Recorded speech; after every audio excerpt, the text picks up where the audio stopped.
Hello students, good morning. आज की class में आप सभी का स्वागत है। गति यानी मोशन नामक चैप्टर के अंतर्गत आज का हमारा टॉपिक होगा एक समान गति यानी यूनिफॉर्म मोशन और असमान गति यानी नॉन यूनिफॉर्म मोशन। तो आइए अध्ययन करते हैं एक समान गति। एक समान गति यानी यूनिफॉर्म मोशन परिभाषा देखें।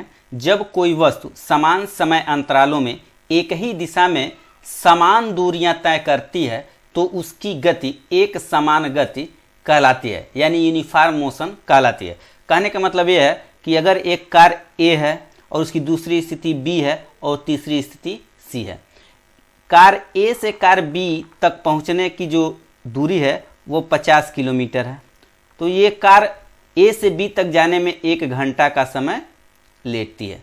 फिर बी से सी भी की दूरी भी कितनी है, 50 किलोमीटर है और बी से सी जाने में भी 1 घंटा का ही समय लेता है। तो हम देखते हैं कि कार प्रति घंटा 50 किलोमीटर की स्पीड से चल रहा है।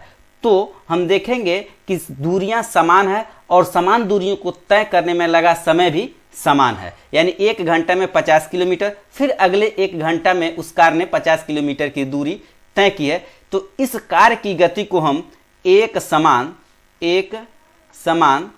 गति कहेंगे। तो याद रखेंगे, जब कोई वस्तु समान समय अंतरालों में एक ही दिशा में समान दूरियां तय करती है तो उसकी गति को हम एक समान गति कहते हैं। जैसे ये कार की गति है वह प्रति घंटे में 50 किलोमीटर की दूरी तय करती है। पहले घंटे में ही 50 किलोमीटर और दूसरे घंटे में ही 50 किलोमीटर। तो इसलिए कार की गति जो होगी वह एक समान गति मानी जाएगी।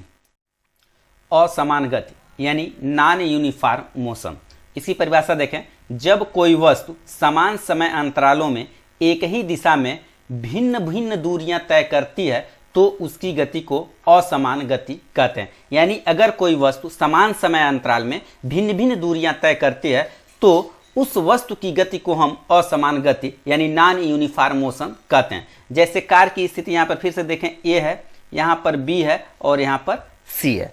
अब यहाँ से यहाँ तक की दूरी तय करने में उसे 1 घंटा का समय लगता है और ए से बी दूरी 50 किलोमीटर है। नेक्स्ट 1 घंटे में वह कार 70 किलोमीटर की दूरी तय करती है। अगले 1 घंटे में फिर से वो कार 40 किलोमीटर की दूरी तय करती है। तो हम इस कार की गति को असमान गति यानी नॉन यूनिफॉर्म मोशन कहते हैं।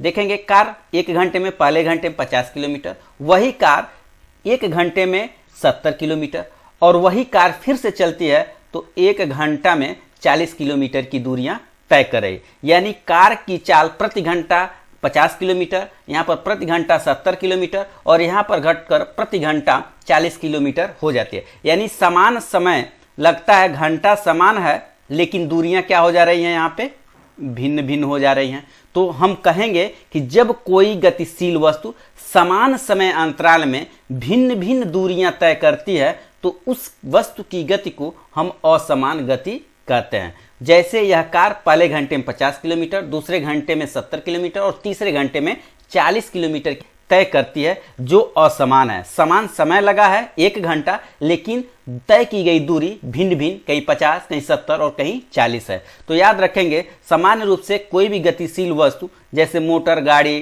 ट्रेन, बस, ये असमान गति करती हैं। जब कोई वस्तु समान समय अंतरालों में एक ही दिशा में भिन्न भिन्न दूरियां तय करती है तो उसकी गति को असमान गति कहते हैं। आज की क्लास में इतना ही। मिलते हैं नेक्स्ट क्लास में नेक्स्ट टॉपिक के साथ। तब तक के लिए गुड बाय।